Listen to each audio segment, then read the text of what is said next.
Chapter 3. The Happy Prince. High above the city, on a tall column, stood the statue of the Happy Prince. He was covered all over with thin leaves of pure gold. For eyes, he had 2 bright sapphires, and a large red ruby glowed on his sword hilt. He was very much admired by the people of the city indeed, for his beauty and grace. One night, there flew over the city a little swallow. His friends had gone away to Egypt 6 weeks before, but he had stayed behind. All day long, he flew, and at night time, he arrived at the city. "Where shall I put up?" he said. Then he saw the statue on the tall column. "I will put up there," he cried. "It is a fine position with plenty of fresh air." So he alighted just between the feet of the Happy Prince.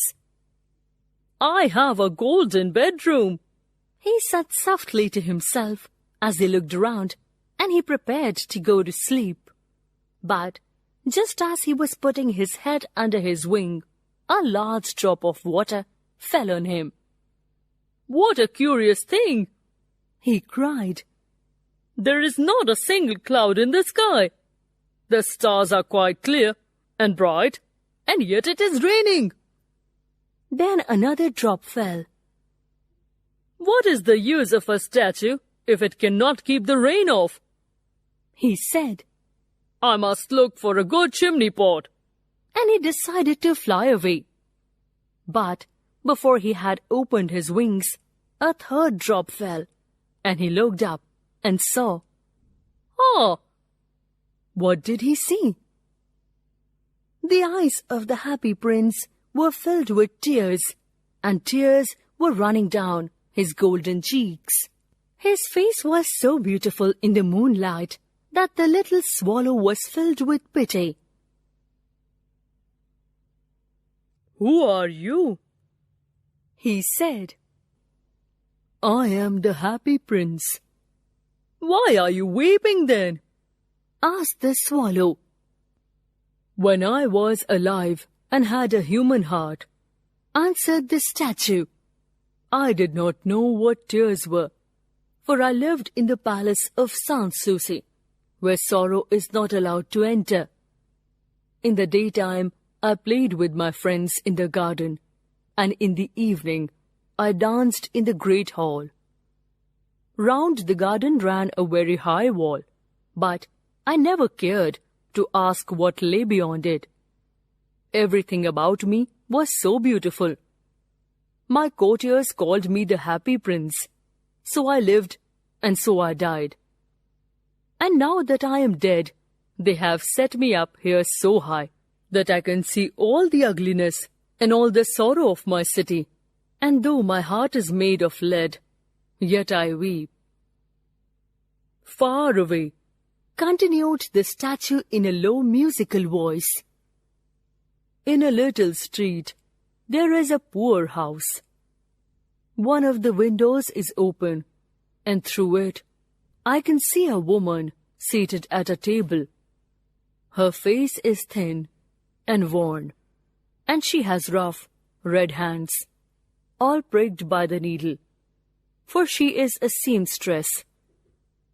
She is embroidering flowers on a satin gown for the loveliest of the Queen's maids of honor to wear at the next court ball. In a bed in the corner of the room, her little boy is lying ill. He has a fever and is asking for oranges. His mother has nothing to give him but river water, so he is crying. Swallow, swallow, little swallow, will you not bring her the ruby out of my sword hilt? My feet are fastened to this pedestal, and I cannot move." "I am waited for in Egypt," said the swallow. "My friends are flying up and down the Nile." "Swallow, little swallow," said the prince, "will you not stay with me for one night and be my messenger? The boy is so thirsty, and the mother so sad. The happy prince looked so sad that the little swallow was sorry. "It is very cold here," he said, "but I will stay with you for one night and be your messenger." "Thank you, little swallow," said the prince. So the swallow picked out the great ruby from the prince's sword and flew away with it in his beak over the roofs of the town. At last he came to the poor house and looked in. The boy was tossing feverishly on his bed, and the mother had fallen asleep. She was so tired. In he topped and laid the great ruby on the table beside the woman's thimble. Then he flew gently round the bed, fanning the boy's forehead with his wings. "How cool I feel," said the boy. "I must be getting better." Then the swallow flew back to the happy prince and told him what he had done. "It is curious," he remarked, "but I feel quite warm now, although it is so cold." "That is because you have done a good deed," said the prince, and the little swallow began to think, and then he fell asleep. Thinking always made him sleepy. When day broke, he flew down to the river and had a bath. Then he visited all the interesting places of the city. When the moon rose, he flew back to the happy prince. "I am leaving for Egypt. Goodbye, happy prince."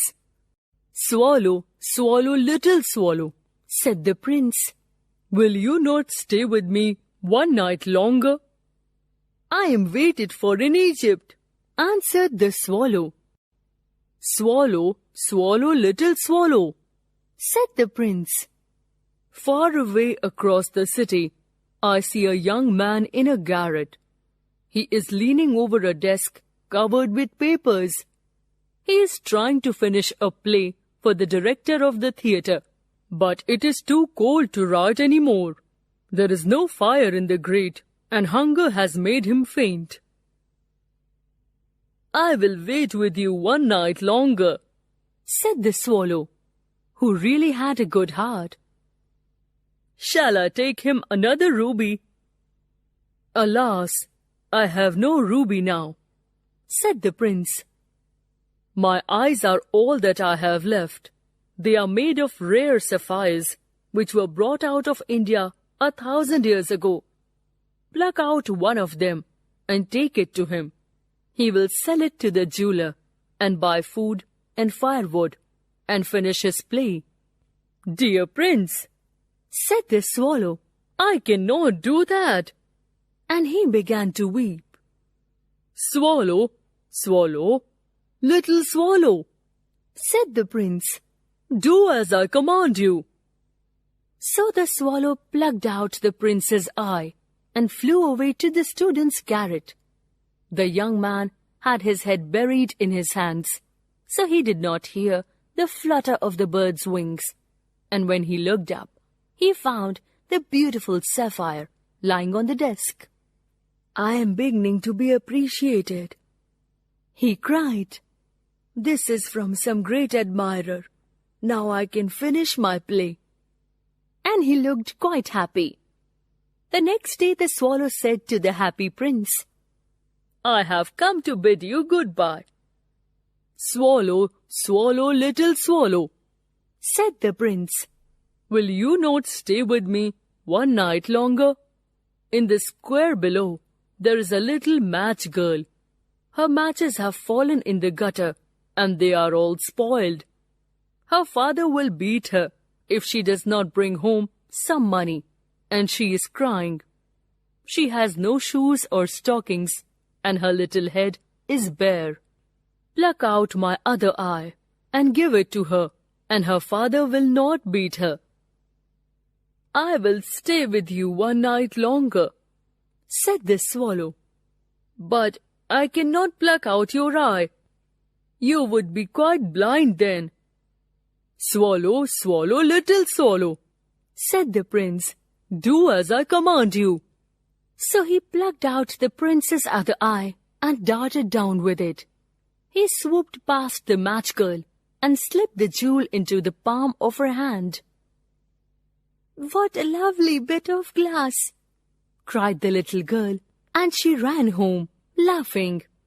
Then the swallow came back to the prince. "You are blind now," he said, "so I will stay with you always." "No, little swallow," said the poor prince.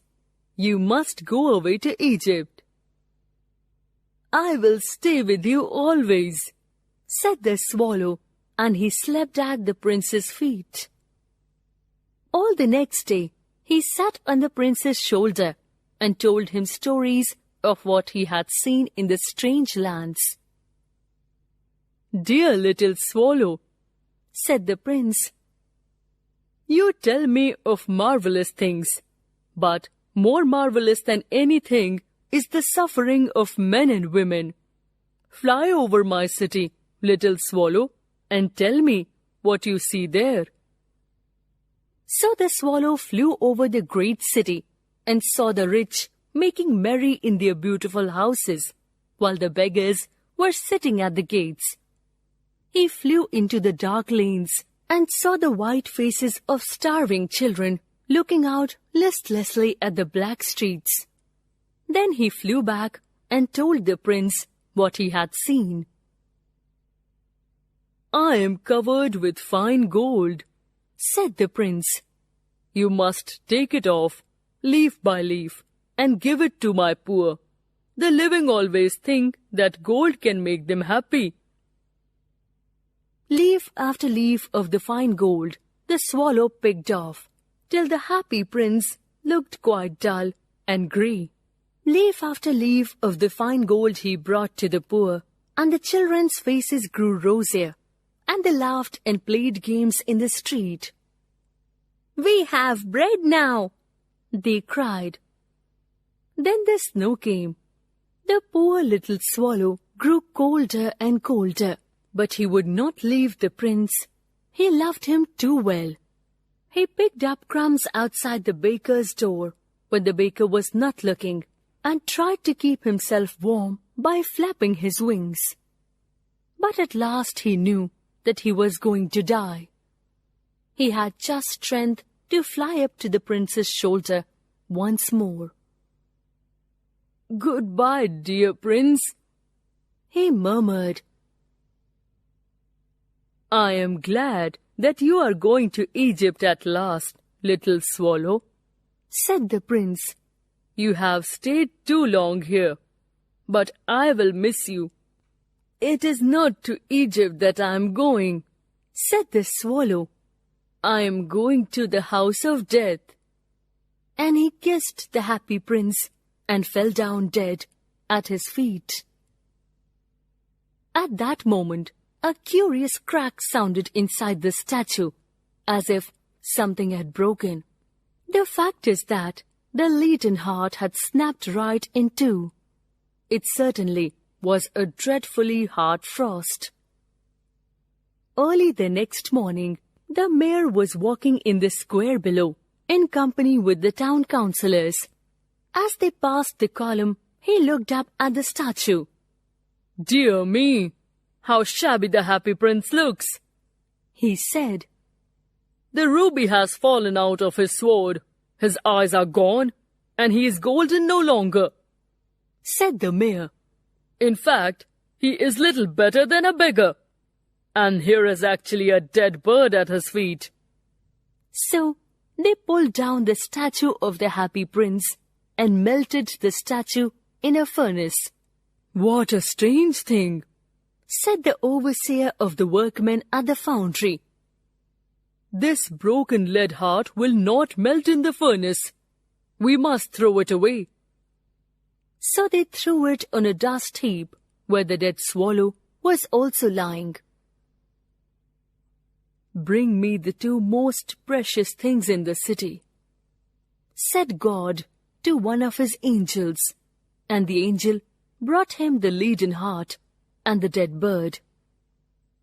"You have rightly chosen," said God, "for in my garden of paradise this little bird shall sing for evermore, and in my city of gold the happy prince shall praise me."